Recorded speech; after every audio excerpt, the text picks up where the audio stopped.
श्रद्धेय मुख्यमंत्री जी की तरफ से उसको भी दिया गया है। अभी तक पिछले 24 घंटे में 1347 कुंटल जो पशुओं का चारा है उसको वितरित करने का काम हम लोगों ने किया है।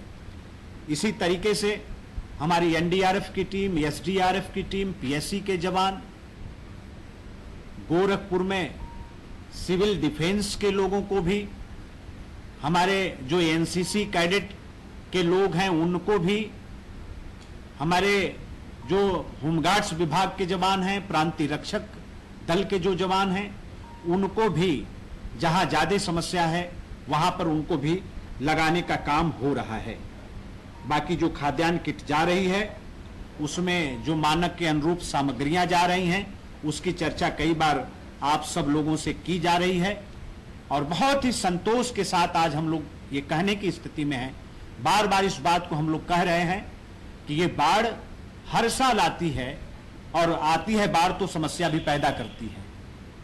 श्रद्धेय मुख्यमंत्री जी के सक्रियता का परिणाम है कि आज हम ये कह सकते हैं कि उत्तर प्रदेश बाढ़ की समस्या के समाधान के लिए अस्थायी तौर पर जो उसका समाधान हो सकता है उसके तरफ कदम बढ़ाने में हम लोगों को सफलता मिली है।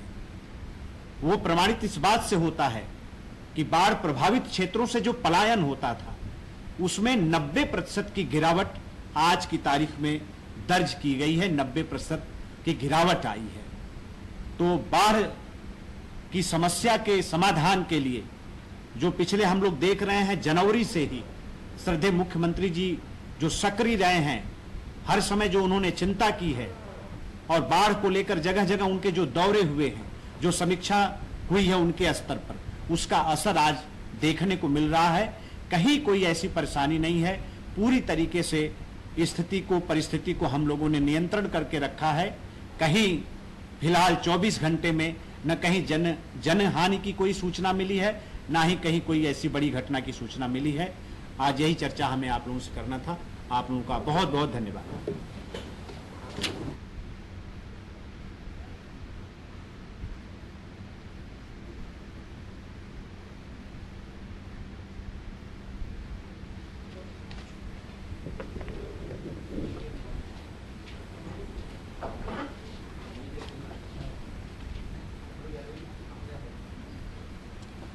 कोरोना वायरस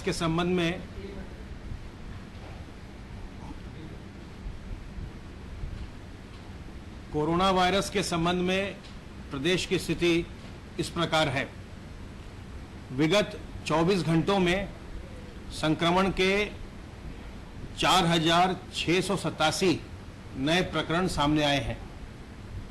इस समय प्रदेश में एक्टिव इन्फेक्शन के केसेस की कुल संख्या 47,890 है और जो लोग संक्रमण के पश्चात उपचारित होकर डिस्चार्ज किए जा चुके हैं उनकी संख्या अब बढ़कर के 72,650 हो गई है।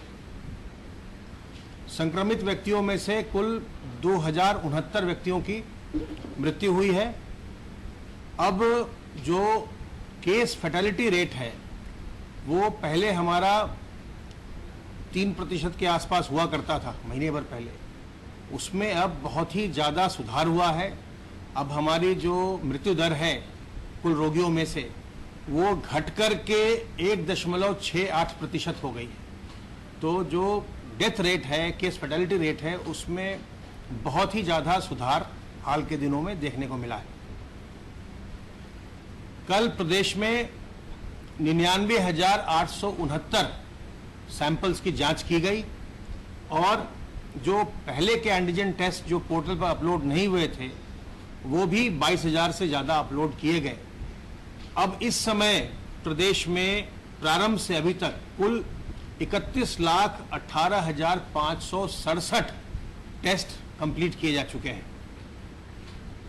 आरोग्य सेतु ऐप में जो अलर्ट जनरेट हो रहे हैं उनमें से 7,62,503 लोगों को अभी तक कॉल किया गया है और उन्हें सावधान रहने को कहा गया है।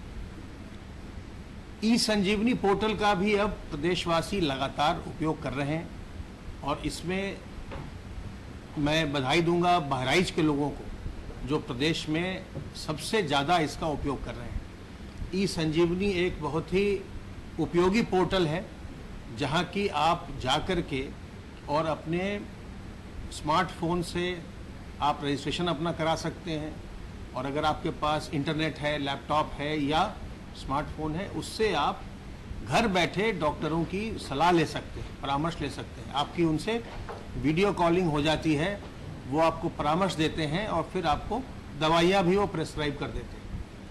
तो ये जो है, ये लगातार ये काम चल रहा है। कल भी प्रदेश में 1495 लोगों ने इस पर चिकित्सकों से परामर्श प्राप्त किया, और अब तक प्रदेश के 21,811 लोग इसमें लाभान्वित हो चुके हैं। यह कार्य लगातार तेजी से हो रहा है, और मेरा आप सबों से अनुरोध है कि आप भी इस कोरोना के संक्रमण के समय में अपने घर में रहिए।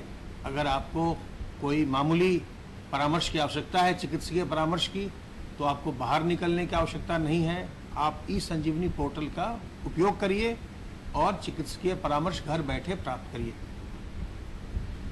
पूल सैंपल का हम लगातार, पूल टेस्टिंग का हम लगातार उपयोग कर रहे हैं। आप जानते हैं, हमने आपको पहले भी बताया है कि उत्तर प्रदेश पूल टेस्टिंग प्रारंभ करने वाला देश का पहला राज्य था, और अब तक हम, कल जो हमारी पूल टेस्टिंग हुई वो 5-5 सैंपल के 2,790 पूल लगाए गए, और इनमें 453 में पॉजिटिविटी देखी गई।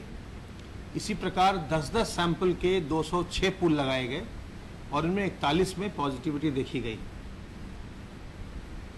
सर्वेलेंस के कार्य के अंतर्गत 50,155 इलाकों में यह सर्वेलेंस का, कंटेनमेंट का कार्य किया गया है, जिसमें 2,31,448 टीम दिवस के द्वारा 1,63,74,823 घरों का सर्वेलेंस अभी तक किया गया है, उनको सर्वेलेंस में लिया गया है, और जिसमें 8,24,46,417 लोग रहते हैं।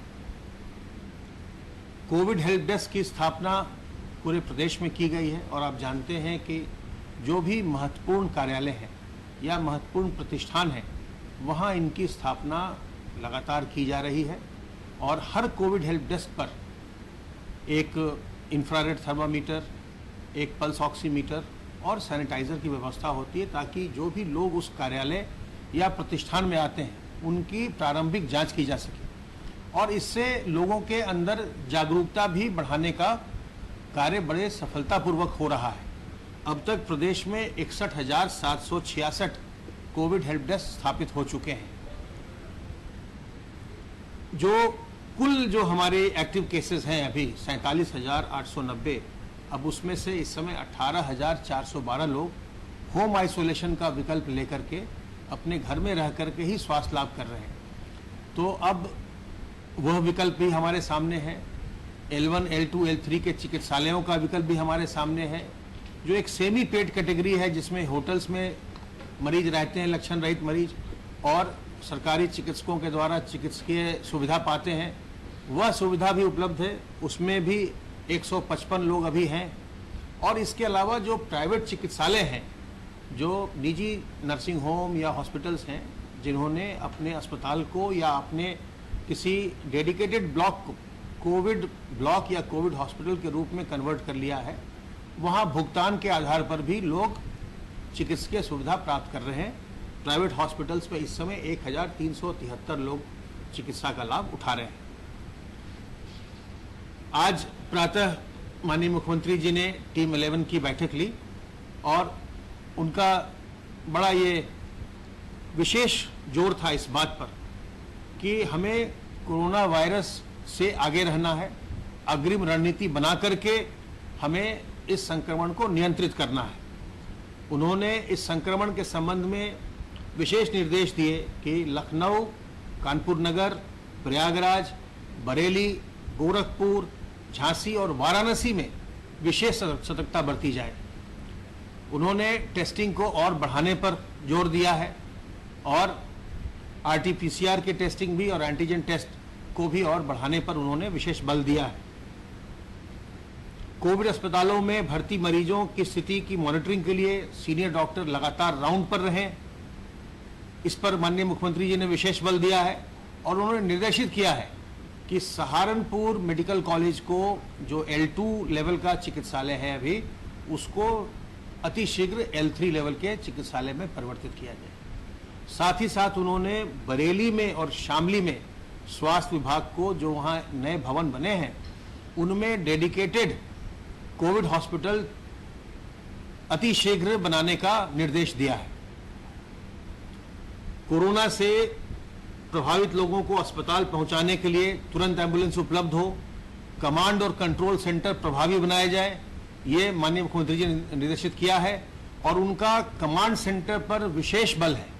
उनका ये स्पष्ट निर्देश है कि जो integrated Covid command and control centre बनाए गए हैं, यही पूरे जिले के कोविड कंट्रोल की गतिविधियों को नियंत्रित करने के लिए नर्व सेंटर के रूप में काम करने चाहिए। और इस पर उन्होंने विशेष बल दिया है कि सभी जिलाधिकारी और सभी मुख्य चिकित्सा अधिकारी इसे पूरी तरह फंक्शनल करें और ये राउंड द क्लॉक चलना चाहिए। प्रदेश में सभी मेडिकल कॉलेजेस में जो आईसीयू के बेड्स हैं उनकी संख्या को दूनी किए जाने के लिए उन्होंने निर्देशित किया है। उन्होंने चिकित्सा शिक्षा विभाग को यह निर्देश दिया है कि जो आईसीयू के बेड्स हैं उनकी संख्या को दुगनी कर लिया जाए। इसके अलावा उन्होंने स्वास्थ्य विभाग को सभी जनपदों में L2 के अस्पताल फंक्शनल हो जाएं, इसे भी सुनिश्चित करने का निर्देश दिया है। आप सभी जानते हैं कि अनलॉक के पश्चात सभी प्रकार की गतिविधियां प्रारंभ हो गई हैं और इस समय कोरोना के साथ साथ हमें जो वेक्टर जनित बीमारियां हैं जैसे dengue, chikungunya, Japanese encephalitis, acute encephalitis syndrome, इनसे भी अपना बचाव करना है। मलेरिया, डेंगू, चिकनगुनिया, कालाजार इत्यादि से भी बचाव करना है। और साथ ही साथ जो जल जनित बीमारियां हैं, बरसात का मौसम है, इस समय जल जनित बीमारियां भी बहुत होती हैं, तो इसमें डायरिया, डिसेंट्री आदि होने का भी बहुत इस आशंका रहती है, संभावना रहती है अगर हम दूषित जल का सेवन करते हैं। तो एक तो हमें ये सुनिश्चित करना चाहिए कि जो सुरक्षित स्रोत हैं जल के, हम उन्हीं स्रोतों से पानी लेकर के उसका हम सेवन करें। खास करके हमें अपने छोटे बच्चों का विशेष ध्यान रखना चाहिए जिनको कि बहुत जल्दी डायरिया और डिसेंट्री होती है। और अगर आप बिल्कुल आश्वस्त नहीं हैं कि जहाँ से आपने जल लिया है वो बिल्कुल सुरक्षित स्रोत है, तो पानी को उबाल करके छान कर पीजिए, बिल्कुल सुरक्षित रहेंगे। जल जनित बीमारियां बिल्कुल नहीं होंगी अगर हम साफ पानी पीते हैं, अगर हम उबाल कर छान कर पीते हैं। और जो वेक्टर जनित बीमारियां हैं, खास करके अब डेंगू और मलेरिया, चिकनगुनिया इत्यादि जो बीमारियां इस समय होती हैं मच्छरों के काटने से, तो जरूरी है कि हम ऐसे कोई कहीं हम ऐसी जगह न छोड़ें, ठहरा हुआ पानी न छोड़ें जहां की मच्छर ज़्यादा फैल सके, बढ़ सके, उसमें जो आप जानते हैं कि डेंगू के मच्छर जो हैं वो साफ पानी में ही ब्रीडिंग करते हैं। तो आपके घरों में जो कूलर हो उसके पानी को पलट दीजिए, गमले हो उसमें पानी न रहे, कोई और टायर है, कोई और बर्तन है जिसमें पानी पड़ा हुआ हो, बरसात का पानी और किस तरह पानी हो, उसको पलट दीजिए। कहीं भी पानी, ठहरा हुआ पानी रहने मत दीजिए, तो मच्छर नहीं पनपेंगे और आप सुरक्षित रहेंगे। खास करके अपने बुजुर्गों का और बच्चों का विशेष ध्यान रखिए। और कोरोना के संक्रमण में भी हमें अपने बुजुर्गों का, छोटे बच्चों का, गर्भवती महिलाओं का और जो लोग पहले से किसी बीमारी से ग्रस्त हैं उनका हमको विशेष ध्यान रखना है। जब भी हम घर के बाहर निकलें तो अपने मुंह और नाक को हम मास्क से, दुपट्टे से, रुमाल से, गमछे से ढक कर रखें। जब भी हम सार्वजनिक स्थलों पर रहें या और कहीं भी रहें तो हम 2 गज की दूरी लोगों से बरकरार रखें ताकि संक्रमण हम में ना आए, ना हमसे संक्रमण दूसरे में जाए। और अपने हाथ को साबुन पानी से बार बार साफ करते रहिए ताकि आपके हाथ पर कोई वायरस न हो जो आपके शरीर में जा सके। साथ ही साथ अपनी शरीर की प्रतिरोधक क्षमता को बढ़ाइए। अदरक, काली मिर्च और इसके अर्क का, इसके जो काढ़ा है, तुलसी दल, अदरक और काली मिर्च के काढ़े का सेवन करिए। नीम की पत्ती का सुबह सेवन करिए। अजवाइन के अर्क का सेवन करिए। गिलोय के रस का सेवन करिए।